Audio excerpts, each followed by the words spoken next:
अस्सलाम वालेकुम नाजरीन, आज करोना वायरस के हवाले से साइड इफ़ेक्ट्स जो आने शुरू हुए हैं, आज उस पर हम कुछ डिस्कस करें और कुछ आपके इल्म में डालें ताकि आपको पता चले कि इस करोना वायरस की आड़ में फ्यूचर में क्या होने वाला है, बिलखुसूस बैंकिंग सेक्टर अब किस तरफ जाने वाला है। कमर्शियल चैनल अखबार के थ्रू हमने कई दफ़ा आपकी कई चीज़ों को हाईलाइट किया, जिससे कुछ लोगों ने जो है वो हम पर अलग अलग अपने कमेंट्स किए। अलग अलग जहन होते हैं, देखिए हर बंदे का अपना जहन है, वो अपनी थिंकिंग रखता है, वो अपनी राय देगा और हमारे लिए वो राय भी उसके लिए हमारे लिए काबिल कबूल है कि ठीक है जी, आपकी जो सोच है हम उसे बदल नहीं सकते, लेकिन अगर हम आपको किसी चीज़ का इंडिकेशन दे रहे हैं तो उसको खुदा के वास्ते समझें कि ये किस लिए। एक बड़े बैंक ने अपनी 30% ब्रांचेस जो हैं कोरोना वायरस की वजह से बंद की और पहले फ़ेज़ में उसने अपने जैनिटोरियल स्टाफ को 3 महीने के लिए फ़ारिग कर दिया। ये एक अलार्म था बैंकिंग सेक्टर के लिए कि क्या आगे होने जा रहा है और क्या कुछ होने वाला है। उसके बाद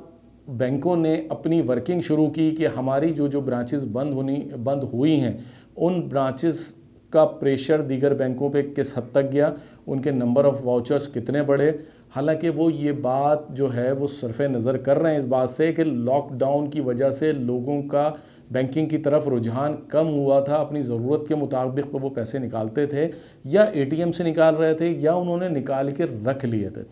उनकी तवज्जो का मरकज़ सिर्फ़ अपने घर के रोज़मर्रा के मामलात या किसी की हेल्प वगैरह तो हो सकती थी, लेकिन बैंक का जो है वो बैंक किसी की प्रायोरिटीज़ में शामिल नहीं था,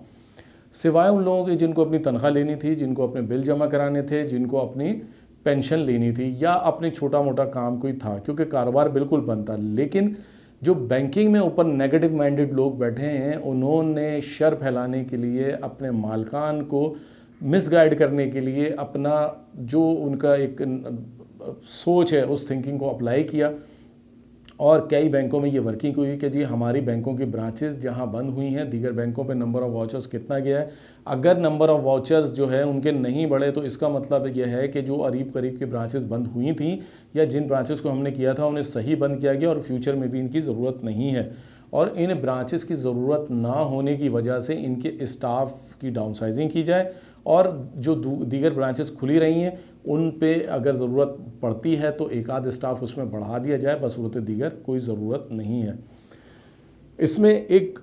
बड़ा इस्लामिक बैंक भी शामिल है, बड़े बैंक भी शामिल हैं, छोटे बैंक भी शामिल हैं, जिन्होंने खुल के इस बात पे वर्किंग कर ली और हमारे स्टाफ उसको देख रहे हैं लेकिन समझ नहीं रहे और ना ही कोई आवाज़ उठाने को तैयार हैं, ना ही उनमें बैठी यूनियंस, ना उनमें बैठी एसोसिएशंस या जहाँ पर बेचारे कोई पुरसान हाल ही नहीं है, वो भी अपने रीजनल हेड्स, अपने ग्रुप हेड्स या अपने जो भी उनके मिडिल मैनेजमेंट के एग्जेक्टिव्स हैं उनके रहमो करम पे बेचारे पर वो हैं।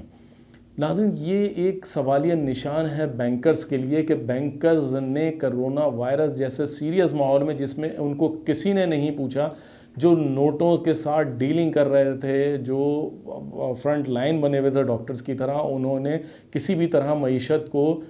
जो है वो कहते हैं ना कि हिलने नहीं दिया किसी भी तौर पे। किसी जगह पे बैंकर ने कोई कोताही नहीं की, आवाम को हर तरह से फैसिलिटेट किया, चाहे उसमें उनको कितनी मुश्किलात का सामना करना पड़ा, ये बात छुपी हुई नहीं है। तमाम बैंकों की मैनेजमेंट्स जानती है, स्टाफ जानते हैं। कई दफ़ा चीखो पुकार हुई कि ना उनको हिफाजती चीज़ें दी गई, ना ग्लव्स दिए गए, ना मास्क दिए गए, ना सैनिटाइज़र दिए गए, कहीं दिए भी गए ऐसा नहीं है। 70% जगहों पर कमी नज़र आई, स्टाफ ने अपने तौर पर ख़ुद किया, कई जगहों पर दिए और बहुत दिया गया, ऐसी बात भी है। लेकिन हम ये कहते हैं कि इसमें जहाँ बैंकर फ्रंट लाइन बना रहा, वहाँ आवाम की बड़ी तादाद ने भी बैंकिंग से जो है वो थोड़ा सा कतई ताल्लुक़ रखा। नंबर ऑफ़ वाउचर्स अगर आप पहले महीने के देखें, टोटल नंबर ऑफ़ वाउचर्स जो ब्रांचेस खुली हुई थी उनके पहले क्या होते थे, उसके बाद उनके नंबर ऑफ़ वाउचर्स क्या थे एक महीने के बाद जब लॉकडाउन की सूरत हाल में नरमी आई तो नंबर ऑफ़ वाउचर्स भी बढ़ने शुरू हो गए। लेकिन इसको आप काउंट करते हुए अगर ये आप वर्किंग शुरू करते हैं कि जी ब्रांचेस की ज़रूरत नहीं है, ब्रांचेस कम होनी चाहिए, स्टाफ को डाउनसाइजिंग होनी चाहिए, एक्सपेंडिचर को कम करना चाहिए, इस पे मैं समझता हूँ कि स्टेट बैंक को एक्शन लेना पड़ेगा। इस वक्त वज़ीर आज़म इमरान ख़ान जिस तरह के इक़दाम कर रहे हैं उनके लिए अलार्मिंग ये बात है कि पाकिस्तान की रीढ़ की हड्डी माने जाने वाला बैंकिंग सेक्टर जो है वो आगे इस कोरोना वायरस की आड़ में इमरान ख़ान के अहकामात की धज्जियाँ उड़ा के फ्यूचर के लिए जो तैयारी कर रहा है उससे मतलब मुल्क में बेरोज़गारी के एक बहुत बड़ा तूफ़ान आने का ख़तरा है। उसको कवर करना बहुत मुश्किल हो जाएगा। बैंकिंग सेक्टर ताजरों समेत अवाम की जो ज़रूरियात हैं उनको पूरा करने के लिए नाअहल हो जाएगा। और इन बेरोज़गार लोगों का क्या होगा जिन्होंने अपना खून पसीना जो है वो इस बैंकिंग इंडस्ट्री को, इस बैंकिंग सेक्टर के में रहते हुए आवाम के लिए इंतहाई खिदमत अंजाम दी। आज उनका कोई पुरसाने हाल नहीं है। आज जब उन्होंने इतने कड़े वक्त में जो है वो फ्रंट लाइन पे सहूलियात फराहम की, आगे जाके उनका मुस्तकबिल इसमें तारीख होता जा रहा है। ये कैसा मुल्क हो रहा है, ये क्या इस वक्त ज़िम्मेदारियाँ कौन अदा करेगा, कौन देखेगा कि फ़्यूचर में भी इस बात का पाबंद बैंकों को बनाया जाए कि जी आपने कम से कम 1 साल तक किसी किस्म की ना डाउन साइजिंग करनी है, ना कोई गोल्डन शेक हैंड देना है, ना कोई आपने जो है कोई मैंडेटरी कोई स्कीम मुतारिफ़ करानी है। ये काम आज अगर इस पर नज़र नहीं रखी गई, अगर आज इस पर आवाज़ नहीं उठाई गई, आज अगर बैंकर्स अपने इस जुल्म पे खामोश रहे, उन्होंने अपने ख़िलाफ़ आवाज़ बुलंद नहीं की, तो याद रखें आपका फ्यूचर डार्क कर दिया जाएगा अपने लिए, अपने माजी के लिए, अपने मुस्तकबिल के लिए और अपने बच्चों के लिए। आपने इस आवाज़ को आगे बढ़ाना है कि हमें किसी किस्म की डाउन साइजिंग मंजूर नहीं है, राइट साइजिंग मंजूर नहीं है। बैंकिंग सेक्टर जिस तरह था इंशाअल्लाह ताला हालात के बाद उसी तरह तंदही, मेहनत, लगन और ज़िम्मेदारी के साथ आवाम को, उन कारोबारी बरादरी को और दीगर हर शोबा ज़िंदगी को उनकी ज़रूरी जो सर्विसेज हैं वो उसी तरह फ़राहम करता रहेगा। मुझे उम्मीद है कि वज़ीर ख़ज़ाना हफ़ीज़ शेख साहब और गवर्नर स्टेट बैंक रज़ा बाकर साहब इसका नोटिस लेंगे और कमर्शियल चैनल की इस आवाज़ पे यकीनन अपना कोई स्टेटमेंट जारी करके बैंकर्स को एक इत्मीनान दिलाएंगे कि बैंकर्स का मुस्तकबिल जो है वो महफूज है। बैंकर्स जिस तरह से माजी में, जिस तरह से हाल में काम किया, इसी तरह उनका मुस्तकबिल भी ताबनाक रहेगा इंशाअल्लाह ताला। नाज़रीन, हमारी आपसे भी दरख्वास्त है कि कमर्शियल चैनल आपकी जिस तरह से ये आवाज़ उठा रहा है, इस आवाज़ को आपने अपनी आवाज़ समझनी है, कमर्शियल चैनल को सपोर्ट करनी है। हम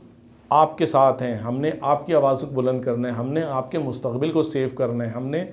आपके लिए बात करनी है। कमर्शियल चैनल का साथ दीजिए, कमर्शियल चैनल की आवाज़ को ज़्यादा से ज़्यादा फैलाइए, वीडियोज़ को ज़्यादा से ज़्यादा शेयर कीजिए, कमर्शियल चैनल को लाइक कीजिए, अपने कमेंट ज़रूर दें ताकि हमें भी पता चले कि हम कहाँ कहाँ कमज़ोर हैं। और कमेंट्स करते हुए इस बात का ख्याल रखें कि किसी किस्म की एलिगेशन, किसी किस्म की हमें पार्टी समझने से बेहतर है कि ये देखें कि हमने कहा क्या। अगर गलत कहा तो गलत कहें, सही कहा तो सही कहें, लेकिन गैर ज़रूरी तनकीद से परहेज़ करें, क्योंकि ये गैर ज़रूरी तनकीद बाज़ लोग इस तरह करते हैं कि जिसमें हमें भी थोड़ी सी अफसोस होता है कि हम इनकी आवाज़ उठाते हैं और ये हमें डिस्करेज करने की पता नहीं किस तरह से कोशिशें करते हैं। उम्मीद है कि हमारे ये टॉपिक का यकीनन आप जो है वो उसकी आवाज़ को बुलंद करेंगे अपने लिए और बैंकर सेक्टर के तहफ़्फ़ुज़ के लिए। फिर इंशाअल्लाह नए उन्वान के साथ आपसे मुलाकात करेंगे। अस्सलामु अलैकुम।